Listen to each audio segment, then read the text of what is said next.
Hello! Semaine 8, juste après la fin des 16 km à allure marathon. Sortie longue de la semaine 8, c'était 2h30 avec 16 km allure marathon.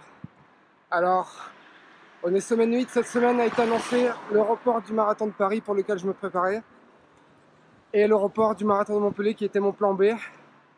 Mais ce que moi j'aime dans le fait de courir des marathons, c'est la prépa. Franchement, cette séance 16 km à l'heure marathon, c'est la troisième séance de la prépa. Allure cible c'est 4,05 et les deux précédentes fois c'était assez dur.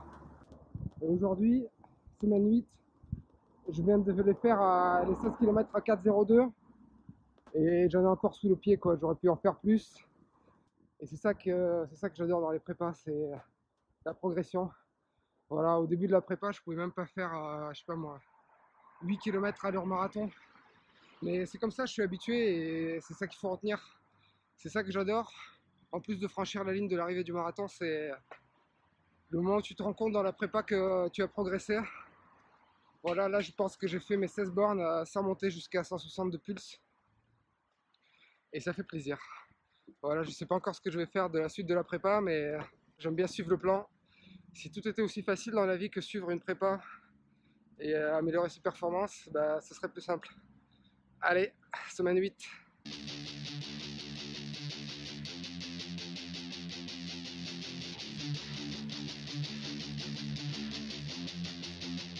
Salut et bienvenue sur la chaîne Vélo Chinois, c'est Alex. Donc vous êtes dans la vidéo de la semaine 8 de la prépa Marathon de Paris 2020. Et c'est la semaine où on a appris, comme vous l'avez vu dans l'intro, que le Marathon de Paris 2020 n'aurait pas lieu le 5 avril comme prévu, mais est reporté au 18 octobre il me semble. Donc voilà. Et je l'avais un peu senti venir et mon plan B c'était de m'inscrire au Marathon de Montpellier qui était le 29 mars. Et lui-même aussi est reporté en septembre.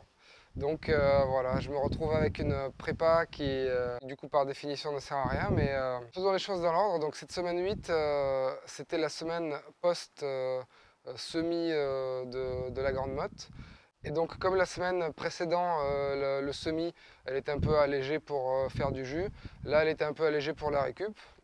Et je dois dire que à peu près jusqu'à jeudi, j'ai senti les traces du semi dans les cuisses, quoi. Donc c'était un peu inhabituel pour moi. Donc voilà. Est-ce que c'est peut-être je m'attendais pas, disons, à récupérer pendant 3-4 jours d'un semi. Donc voilà, la seule nuance que je vois, c'est que cette année, je fais une prépa où je fais pas de fractionné, la prépa de mon coach Boucher. Donc c'est peut-être la seule explication. Selon lui, ça pourrait être le fait que je fasse d'autres sports à côté, natation ou vélo, mais du vélo, je n'ai pas fait beaucoup. Et je l'ai fait aussi les autres années, donc je suis pas sûr que ça influe. Donc voilà, le seul truc marquant de la semaine 8, c'est que j'ai fait de la récup et que j'ai senti un peu dans les cuisses musculairement les conséquences de ce semi.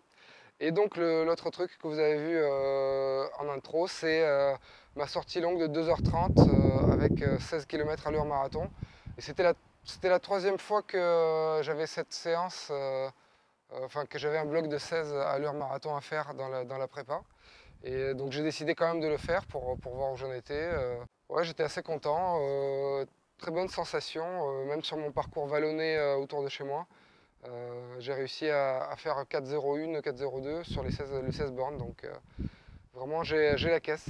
Concernant les alternatives et quoi faire maintenant avec toute cette prépa et cette forme, bah, je sais pas. J'ai même épluché le calendrier des marathons en France et j'ai trouvé un petit marathon dans l'Aisne, dans un petit village qui s'appelle La Fortifiée. Organisateur très sympa en plus, je lui ai envoyé un SMS, il m'a rappelé. Donc je vous rappelle que si avant c'était les rassemblements de 5000 personnes en intérieur qui étaient interdits, maintenant c'est tout rassemblement de 1000 personnes ou plus. Et donc il m'a rassuré, je l'ai appelé. Bon, honnêtement pour moi, logistiquement, je ne suis pas prêt à, ce serait le même week-end que le marathon de Montpellier qui n'aura pas lieu le 29 le 29 mars, mais je ne pense pas que j'irai jusque dans l'Aisne de Montpellier pour faire un marathon. Donc voilà, mais voilà, il m'a dit qu'il y avait une centaine de 118 marathoniens inscrits pour l'instant, et que pour l'instant il n'avait pas reçu d'ordre de la préfecture d'annuler son événement. Donc pourquoi pas ceux qui sont dans cette région-là, en plan B du marathon de Paris. Il y a ce petit marathon à La Fortifiée. Pour ma part, je ne sais pas encore. Soit je vais rien faire, ou peut-être faire le 10 km à Béziers s'il n'est pas annulé. Et j'envisage la possibilité de courir un marathon tout seul à l'entraînement, dans les environs du week-end où le marathon de Montpellier était prévu par exemple, ou quelque chose comme ça. J'ai pas encore décidé.